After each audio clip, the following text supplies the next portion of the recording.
The theme of this lecture, which I have been asked to deliver, President Muhammadu Buhari's contribution to national development, is both a reflection on leadership and an exploration of the institutions, policies, and principles that defined his presidency.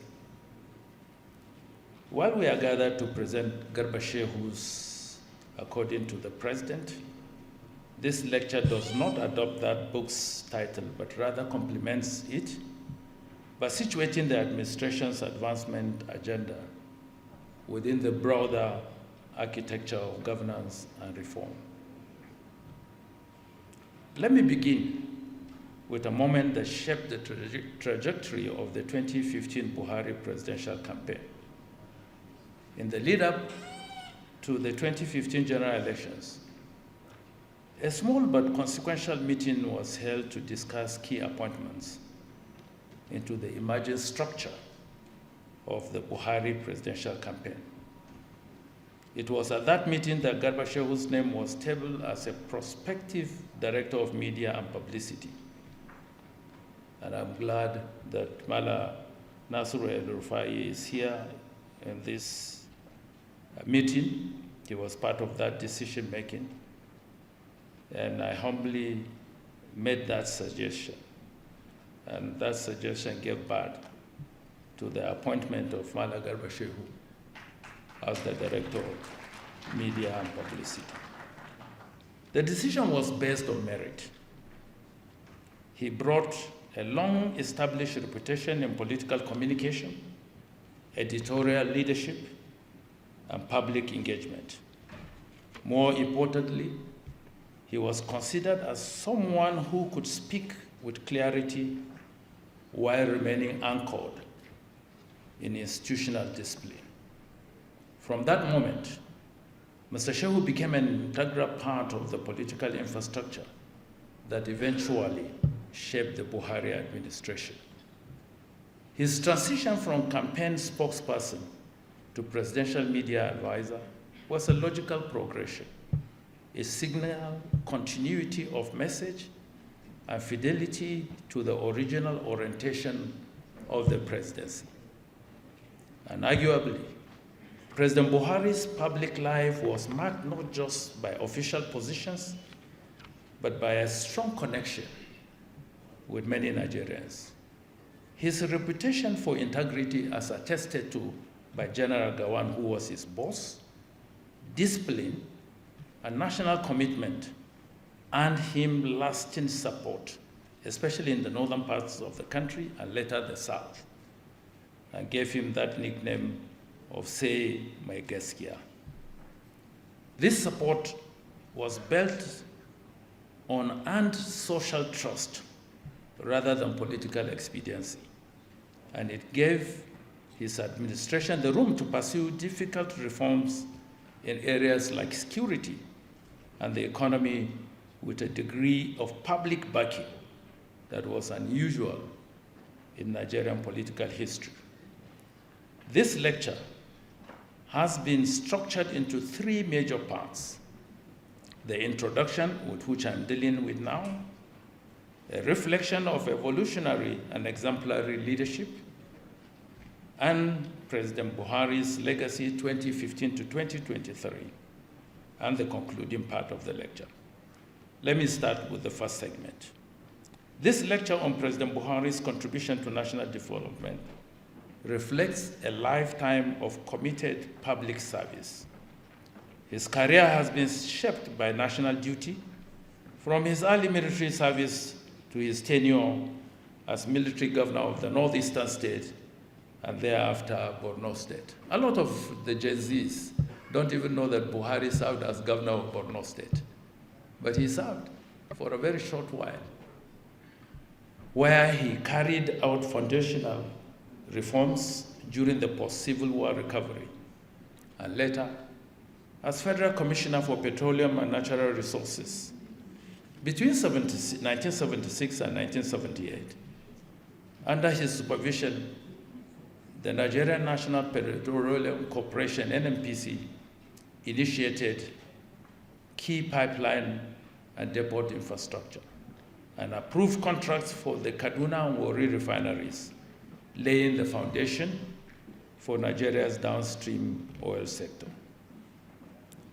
As executive chairman of the Petroleum Special Trust Fund, he oversaw one of Nigeria's most impactful delivery-focused programs, directing resources towards roads, education, primary health care, and essential medicine during a time of physical constraint. These roles reinforced his belief in infrastructure-led growth and disciplined public service. His service as Nigeria's head of state and decades after as democratically elected president provided continuity to his earlier reformist instincts. In his dual role as president and minister of petroleum resources, he supervised major energy sector reforms, culminating in the passage of the Petroleum Industry Act of 2021. He also advanced gas infrastructure through flagship projects such as the Ajakuta-Kaduna-Kano pipeline and the Nigeria-Morocco gas pipeline under his decade of gas strategy. Beyond formal office, he chaired the board of trustees of the Katsina State Development Foundation, Gidauniyan Jihar Katsina, for nearly 2 decades, focusing on grassroots advancement and empowerment. These sectoral contributions in energy, infrastructure, health, and education reflect a consistent commitment to Nigerians' advancement priorities, provide context for understanding the values and the logic that later shaped his presidency. Before turning to that presidency, it is important to recognize the former president's role in reshaping Nigeria's political trajectory. In early 2013,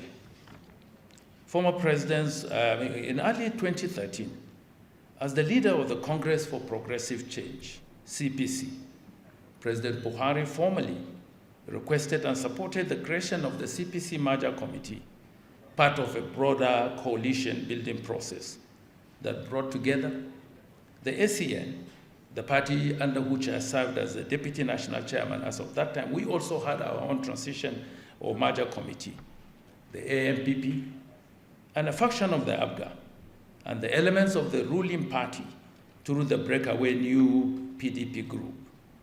His endorsement and participation, along with other party leaders, such as the President Bola Tinubu and Senator Ali Modu Sharif, who was the chairman of the board of trustees of the AMPP, lent credence and credibility and direction to the merger, helping to unify disparate parties' factions under the banner of the All Progressive Congress.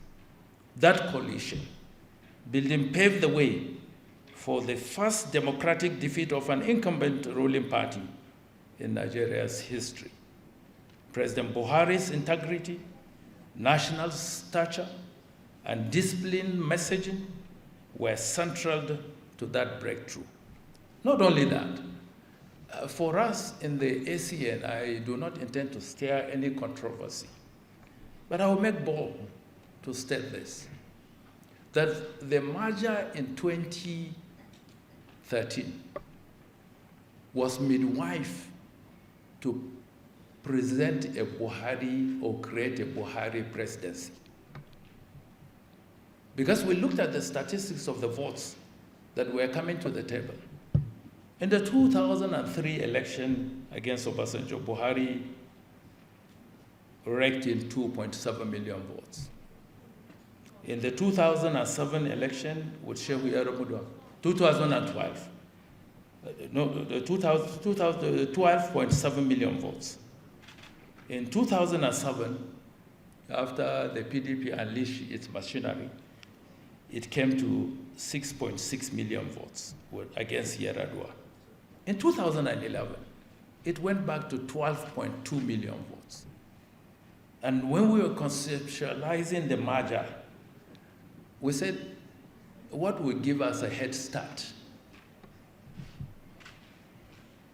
And obviously, it was in the back of our consciousness that a merger with the CPC, though the CPC at that time had only one state, the ACN had 6 states, the AMPP had 3 states.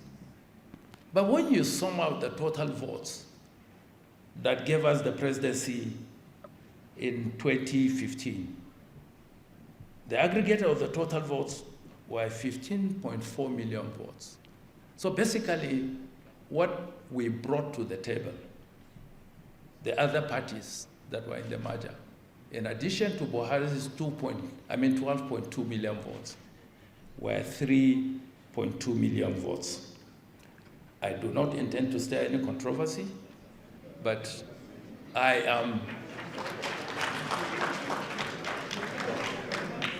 am saying that that was the most realistic and pragmatic thing that we needed to do. I was the deputy national chairman of the ACN then, so I anchored the transition. My colleagues in the ACN are here. Fahimi is here.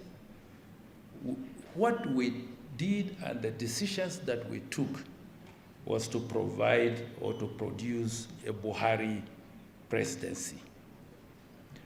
Buhari formally requested, I've done that. His endorsement assisted in that. No account of Buhari's President Buhari's tenure would be complete without acknowledging the extended periods he spent on medical leave. These moments were politically delicate, were also telling of his leadership philosophy and personality. Rather than disrupt governance like we saw in the previous administration, he allowed the constitutional order to function as intended, delegating authority to the vice president and demonstrating a rare commitment to institutional stability. While some perceived as a slowing of momentum, these periods revealed his preference for rule-based delegation and his continued confidence in the systems his administration had built. It was leadership by structure. As Secretary to the Government of the Federation, I had the responsibility of coordinating the machinery of government under his leadership. The role offered direct exposure to the administration's internal logic, interministerial coordination, and institutional reforms. Today's lecture, therefore, is not a catalogue of achievements. It is a reflection on how the Buhari administration approached governance, its reform logic, institutional priorities, and long-term intent. No single lecture can exhaustively unpack the complexity of those years. Rather, this presentation offers a considered overview of key interventions and the thinking behind them. The period in view was one of recalibration, characterized by policy consistency and a deliberate effort to rebuild state capacity, outcomes that merit rigorous policy and historic scrutiny. The aim here is to situate the administration within the larger arc of Nigeria's developmental journey, focusing on what was done, how it was done, and why it matters. President Buhari's legacies, May 2015 to May 2023. When President Buhari assumed office in May 2015, Nigeria was facing acute macroeconomic and security challenges. Crude oil prices had collapsed, revenues had declined sharply, and public institutions struggled with credibility. Boko Haram insurgency had escalated in the northeast, testing federal unity. The administration responded by prioritizing fiscal discipline, capital spending, and institutional reforms to restore stability and rebuild trust. The Strategic Implementation Plan, SIP, served as a short-term stabilization tool, followed by the Economic Recovery and Growth Plan, 2017 to 2020, which laid out a strategy for infrastructure, industrialization, and public sector reform. The ERGP boosted investor confidence with clear policy targets. In 2021, the administration launched the National Poverty Reduction with Growth Strategy, aiming to lift 100 million Nigerians out of poverty within 10 years. Chaired by the Vice President and supported by governors and ministers and the private sector, the NPRGS adopted a multi-pronged strategy, including microeconomic stability, industrialization, redistributive programs, and public service reform. Ladies and gentlemen, the administration's second term in 2019 marked a shift to evidence-led governance. It established the Policy Programs and Projects Audit Committee to review first-term outcomes and set new priorities, culminating in the 9 priority areas launched in August 2019. This covered microeconomy, stability, food security, energy, infrastructure, industrialization, human capital, social inclusion, governance, and security. These priorities informed the medium-term National Development Plan 2021 to 2025 and Nigeria Agenda 2050, which introduced long-range planning anchored in demographics, sectoral linkages, and performance benchmarks. Both frameworks emerged from wide consultation across government and partners. There are numerous projects that were undertaken by the Buhari administration. I won't want to bore you with them, but suffices to mention strategic prioritization of transformative legacy projects, such as the Second Niger Bridge, the Lagos-Ibadan Expressway, the Abuja-Kaduna-Kano Highway, and the Wari-Itakpe rail line, each improving mobility, logistics, and regional connectivity. Several of these projects are still ongoing. Hundreds of kilometers were covered by road infrastructure, and I believe that the current government is doing its best to ensure that these roads become functional and usable for the communities. Ladies and gentlemen, one other area in which Buhari's leadership came to the forefront was in the management of the COVID-19 pandemic, which posed one of Nigeria's most complex governance challenges. Under President Buhari, the response was guided by science, fiscal intervention, and coordination. And that earned him the nomenclature of the ECOWAS champion on COVID-19. He worked with regional leaders on border protocols, preparedness, and equitable vaccine access. His steady diplomacy positioned Nigeria as a regional anchor during a time of great uncertainty. The Presidential Task Force, which I chaired, provided high-level oversight, eliminating bureaucratic delays, ensuring federal and subnational alignment, testing infrastructure expanded swiftly with over 200 labs activated. The NCDC led on surveillance and diagnostics, supported by real-time data and public health communication that maintained citizen trust. I can say with every degree of certainty that in the course of the over 1 year that I chaired the national response on COVID-19, we had unfettered access to President Buhari. We had political support that we needed. I remember one of the days when I went up, briefed him, and I told him that I was shutting down the country. He gazed at me strangely, as if, where did you get that power from? I said, it's delegated authority, sir. When you appointed me as chairman of the COVID-19 response team, which had a multi-level approach, you gave us the power. We've discussed everything. The Minister of Aviation has spoken to the aviation authorities for the necessary NOTAPS rules to go out. The Minister of Health has done his bit, and for that reason, we have taken a decision to shut down the country. He said, have you thought about security? I said, yes, I've met with the security officials, I've met with the Chief of Army Staff, with the retinue of different officers, and we factored that. Because the shutting down was not only across our borders, we were also shutting down within the country. And he was concerned about the daily earnings of our people. So he wanted clarity of what we intended to do. And we gave him that clarity. And for that reason, he decided that we should go ahead. And we did it.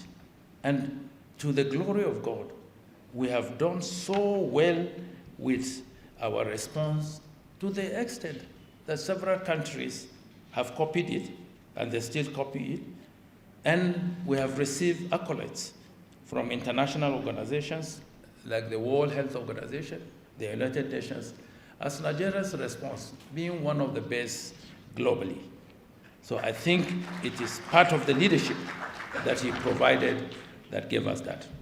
Social interventions included cash transfers. Over 1 million vulnerable households.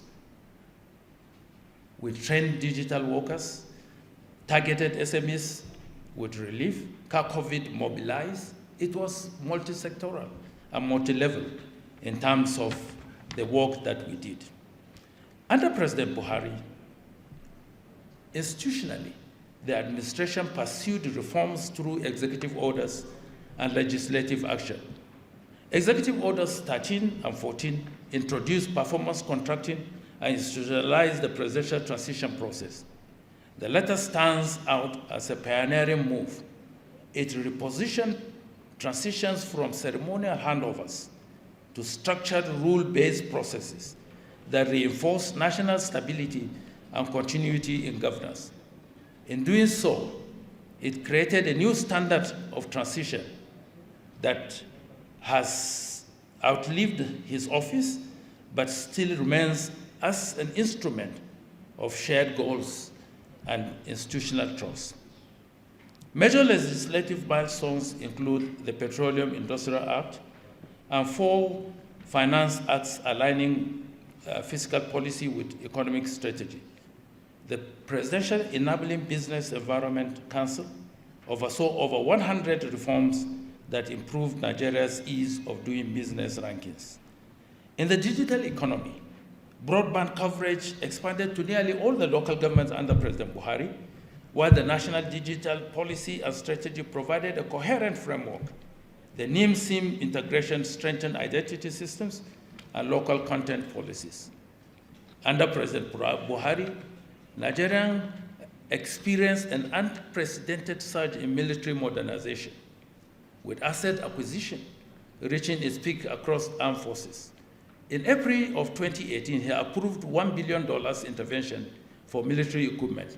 And by 2022, the defense budget had grown to 1.2 trillion, with significant capital directed toward modern platforms and logistics.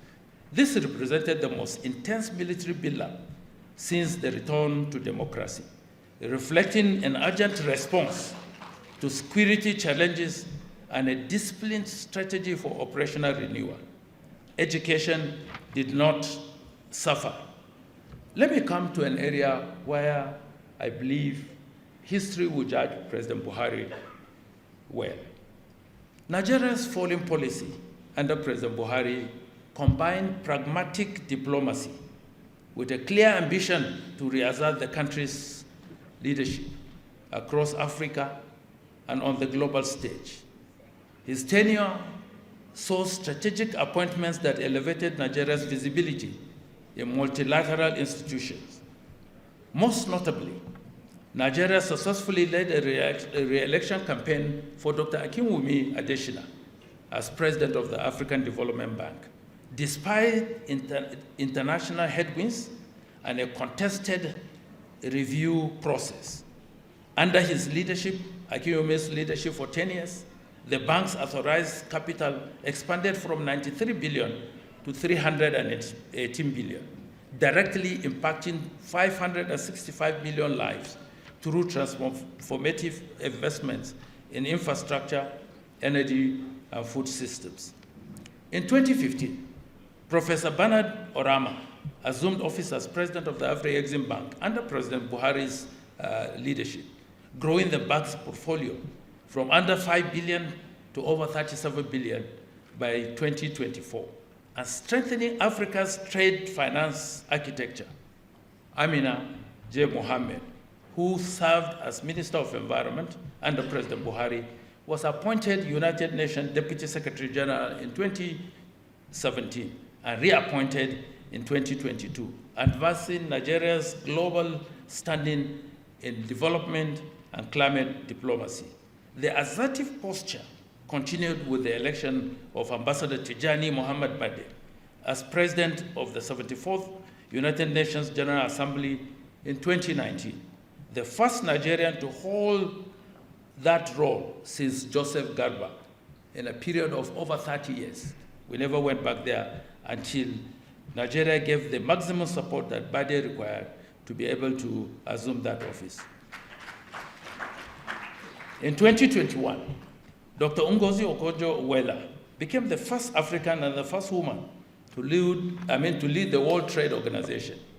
Her tenure had been defined by institutional reform and renewed confidence, and underscored by her early reappointment in November 2024.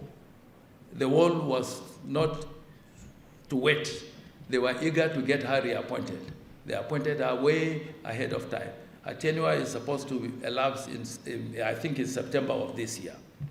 Beyond these high-level appointments, Nigeria deepened multilateral agreements with ECOWAS, the AU, and the UN, while forging bilateral partnerships to strengthen infrastructure financing, technology transfer, and regional trade.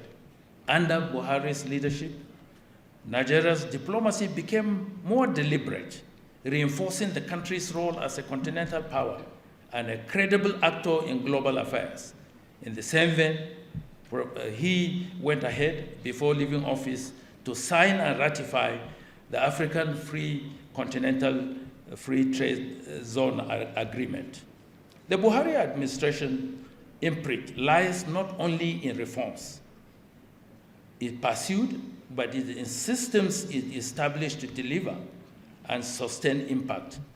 Sectoral efforts in nutrition and several other fields of endeavor were undertaken. In the area of tax reform, Buhari instituted a tax reform before he left office. As a matter of fact, the expansion that is being done under the Tinubu administration is quite commendable, and he has now consolidated by the new laws that have been signed to strengthen coordination across federal and state levels, aimed at improving efficiency, reducing evasion, and advancing fiscal sustainability. In local governance, the Buhari administration initiated efforts towards fiscal autonomy through Executive Order Number 10 in 2020, aimed at enabling direct allocations to local governments in line with constitutional provisions. Though the order was later struck down by the courts, it set a precedent that gained legal force in 2014, when the same courts, through the Supreme Court, upheld the right of the local governments to receive allocations directly from the Federation account as challenged by the current administration. Under the Tinubu administration, institutional reforms have also continued. The Central Delivery Coordinating Unit evolved into the Central Result Delivery and Coordination Unit, retaining its mandate to track and support executive priorities. Another notable legacy of the Buhari administration's reform is the Federal Civil Service reform that were instituted. It is indeed heartwarming to note that Nigeria has recently gazetted the operation procedure for trade under the AFTA Act. The concrete steps towards implementation reinforces the foundational work led during this regime. I have prepared a document that I will pass across to Mala Garba, which he will circulate, that contains all these details. I've not been able to go through them for want of time, and I do not want to bore you because the business of the day is to really launch these books and make sure that every Nigerian lays his hand on it. But let me conclude. Excellencies, distinguished ladies and gentlemen, President Muhammadu Buhari was not drawn to the theater of power, but to its quiet burden of responsibility. He governed with duty over drama, conviction over applause. He will be remembered not only for performance, but for principles, for anchoring governance in systems that endure. He led with a sense of time greater than his tenure, knowing that national progress is not a sprint, nor a solitary marathon, but a relay across generations. Each administration inherits unfinished work and must carry it forward with clarity and conviction. In this sense, Buhari's leadership was not about finality, but about setting things in motion, reforms that could outlast him, institutions that could withstand political tides, and a temperament that reminded the state of its quiet obligation to its citizens. The book, according to President, offers us not a portrait of power, but a vantage point into how a man entrusted with the weight of a nation bore it with measured intent. It is a record of words, yes, but beneath those words lie choices, silences, struggles, and an enduring faith in Nigeria's promise. And so, as we reflect today, let it not only be merely to remember, but to recommit, to see governance not as the triumph of the will, but as the careful tending of a shared future. Buhari did his bit. The baton has been passed to President Bola Tinubu, GCFF. And history, as always, waits not for perfection, but for perseverance. I thank you all for listening, and God bless the Federal Republic of Nigeria.